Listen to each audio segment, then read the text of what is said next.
Death Stranding is a third-person postman simulator with a tiny bit of action thrown in, developed by Kojima Productions, released in 2019. It's set in a post-apocalyptic world with some weird supernatural shit going on, like goopy dead people coming out of the ground to grab you. It was a highly anticipated release as Hideo Kojima's first game after leaving Konami. It was also marketed as a genre-defying Strand game, which seems a bit pretty pretentious to me. So did it live up to the hype? I originally played it when it came out and thought, wow, I like that, but I don't ever want to play that again. But with the director's cut being released and the sequel coming soon, I thought, what the hell, let's give it another shot. You play as Daryl from The Walking Dead or Sam Porter Bridges. Trust me, these names are going to get stupider. Who is a courier delivering packages across America in order to reconnect humanity through the chiral network. Also, you have to get to the other side of America to rescue your sister from terrorists because she's next in line to be president. Just go with it. Sounds simple, right? But that's when the strange shit comes in, like BTs who often look like ghosts or people covered in oil trying to stop you. They also sometimes look like giant dogs or whales. Why? I don't know. Well, that's the basic idea of the game, so I'd like to go into the story a bit more.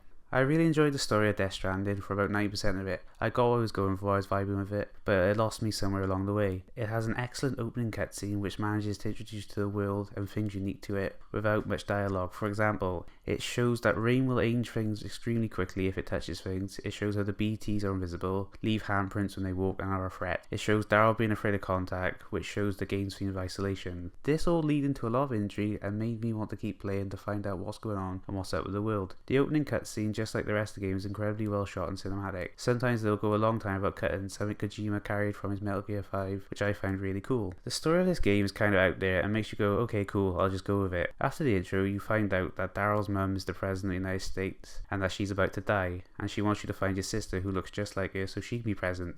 I guess we ain't holding an election this year. Then John Die Hardman, yes that is his name, tells you to take the president's body to be incinerated, as dead bodies in this world can create void out, which is like a nuke-sized explosion leading to more BTs coming through. Why did this happen? I don't know, but it's cool. You learn that when people die they go to a beach, everyone has their own. This is also where BTs are coming from. It also gives some people powers called dooms. Daryl has the ability to sense BTs, Fragile has the ability to teleport through beaches, and Higgs can do all type of weird shits because of it. So also Daryl will eventually get a bridge baby, which are babies that are kept in containers and they can help detect BTs. Why? I don't fully understand. But when the guy from the Boondocks Inc. connects to the baby, he'll start getting memories of Mads Mikkelsen looking after him, which makes you think the baby's going to be important. This eventually makes Mads suck you into a storm where you end up in a World War I war zone and have to fight him off, which kind of comes out of nowhere and feels very disconnected from the rest of the game. Also, why do beaches have the ability to send you to different war zones? Just because. If it sounds like I don't understand some of those games, it's kind of because I don't, and I don't think that's fully my fault. Take for example the main antagonist Higgs. He really wants to call what's called an extinction event where basically all life would be destroyed, and you get that's what he wants to do and how he's going to do it, but to really understand why, you're going to have to read through a lot of optional notes to get it. Whereas I think just playing through the story should be enough. Like a lot of these notes you can read could have possibly been told to you whilst playing the game through comms or maybe audio logs, like in Metal Gear Solid 5. Otherwise you're going to be missing out on a lot of information. There are a few main characters in the game. They are all pretty fleshed out and have weird names, but eventually you'll find out their names have something to do with their backstory. Like Deadman is called that because he's made of people's dead body parts. Or Cliff is called Cliff because Cliff is a dead end, which is how he feels about his life. Or Die Hardman is called that because he needs to die hard, I guess. There are also other characters who you deliver stuff to out in the world, but there's always a disconnect for me, because when you speak to them it's normally to a hologram instead of a person, which you could say plays into the game's themes of isolation, but I don't know, just makes them kind of forgettable. They are very chatty over their emails though. Sam also does not reply or react to anyone outside of cutscenes, making the interactions feel a bit awkward. This game is also unintentionally funny. Like there's this bit where a bad guy shows up to give you a bomb to deliver, but you're not supposed to know it's a bomb. Then when you go into your menu it's flashing red and saying bomb. Like I don't think it's supposed to be this obvious. My favourite moment is where you are carrying a woman on your back and it's been silent for a while and then she just says, "Do you remember your own birth?" And Daryl says absolutely nothing. So let's talk about the gameplay. The main loop of this game is you get told to deliver some cargo which you have to put onto Sam. Then you have to travel across vast landscapes without damaging or losing cargo to different locations, which is why some people call it a delivery simulator. If you're just doing the story missions, you're probably going to think the game is too easy or boring, which is what I thought when I first played it. The fun for me came from trying to get S rank on all missions and raising all connection levels to 5 stars. Basically, you get ranked on every delivery based on how damaged the cargo is, how fast you deliver it, and how much you deliver at once. So if you take on multiple deliveries at once, that's the more you have to balance on your back and more careful you have to be when transporting it if you don't want to fall over. The more you deliver to the same person, the higher the connection level, and they give you a reward for each level you hit, like new equipment or cosmetics for Sam. Still, this won't make the game that much more difficult, like figuring out how to best balance the cargo on Sam, as you can manually place the cargo on his body. Could have been a nice puzzle as he can only carry so much and you have to think about center of mass, but if you just press the Y button, auto, it nullifying the challenge. The balancing system when you're walking isn't the best either. If you start losing balance and leaning to the right side, you have to hold the left trigger to start shifting your body to the left, but if you hold down both triggers you will stay perfectly balanced at all times, the trade-off being you won't walk as fast, but it's not really slow enough not to always do this. I also think this game has an upgrade problem. Every reward you get in the game basically makes you play the game less. So for example, you start off the game walking, with ladders and anchors point as your equipment, so when you get to a cliff you're going to have to figure out how to get up or down it without using too much stamina or equipment, right? Then rather quickly you get a bike, which for me at least means I didn't walk again, as it's pretty good at climbing over rocks, so no more worrying about the stamina. And some of the equipment kind of ruins the game, like you can use zip lines to fly over all the cliffs and hazardous terrains, or get power skeletons to help carry more cargo keep your balance, the trade-off being that these and vehicles run on batteries, which can run out somewhat quickly but are easily recharged if you make a generator. The worst being roads. They may be somewhat expensive to make, but if you take the time to make them, you can literally walk in a straight line over all the challenge of the game. They also don't drain batteries when you're on them. Also, you can get a spray that fixes all damaged cargo, so you can just use that before you turn in and you're golden. There is also the online aspect where people in their games make a structure or use equipment like ladders.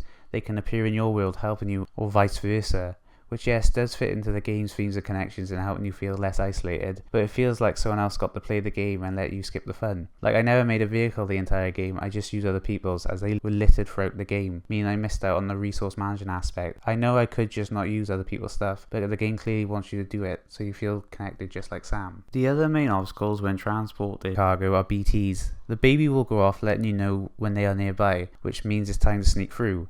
As Sam can't see them, your little arm thing will tell you where the closest one is and start blinking louder and faster, then turning red when they are close, meaning you have to hold your breath so they don't hear you. This gets tedious fast. If they do spot you, they will form a big tar puddle on the floor, which you have to get rid of, where goopy boys will try to grab you and pull you under, which could lead to lost cargo or game over, which is possible, I don't know, as it never got me. They are incredibly easy to shake off and escape. Then when you get weapons to kill the BTs, this will never be an issue again. Also, if you get caught on a bike, you can normally just drive off before they actually catch you, so there's not much challenge here. Gameplay, we will talk about combat, which, yeah, feels a bit out of place in this game. On your travels, there will be mules who will have camps across the games where they will try to steal your cargo if you go near. They also keep lots of resources in the middle of their camps, which you can steal. The game wants you to sneak into the camps, but it's much easier just to walk in, and I found punching everyone, at least early on. You just mash the X button until they get knocked out. You can also put cargo in your hands to hit the enemies, which will take them out in one hit, but destroys the cargo in the process. Later on, you'll get guns to take down the mules, making combat even easier, but it feels stiff because of the balancing mechanic. You never move around like you think you should. I guess this is more realistic as Sam is not a soldier, but it just feels often clunky to me. This also translates to the bosses. They are not very good. The game knows you probably didn't bring weapons, so nice BTs will throw guns throughout the fight. Each boss area spawns tar underneath you, slowing down, meaning you have to go to the platforms if you want to dodge attacks, but these will get destroyed if you're on them for too long. The bosses themselves are just big creatures with a couple of simple attacks and way too much health, making them feel like it's going on for too long. It's very tedious and repetitive, disappointing as Metal Gear has some great bosses.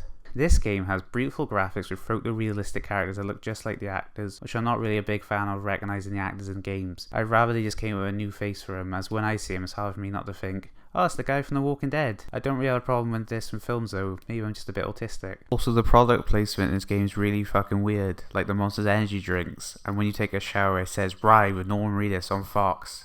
Really fucking jarring. Overall, I enjoyed my second go around with Death Stranding. I wish more developers would try risky, unique things like this with its interesting world, out there stuff, and different, if not repetitive, gameplay. I can say it's a game like no other, and definitely worth at least one playthrough. Now to rank it, I feel like this game is taking big swings and trying new shit compared to Shadow Man, so I'm going to put it above that. But I don't think I got nearly as bored or annoyed at certain parts of Astrobot, so I'm going to put it below that, meaning Death Stranding is currently number 2 of the ranking. Thanks for watching, now go do something else.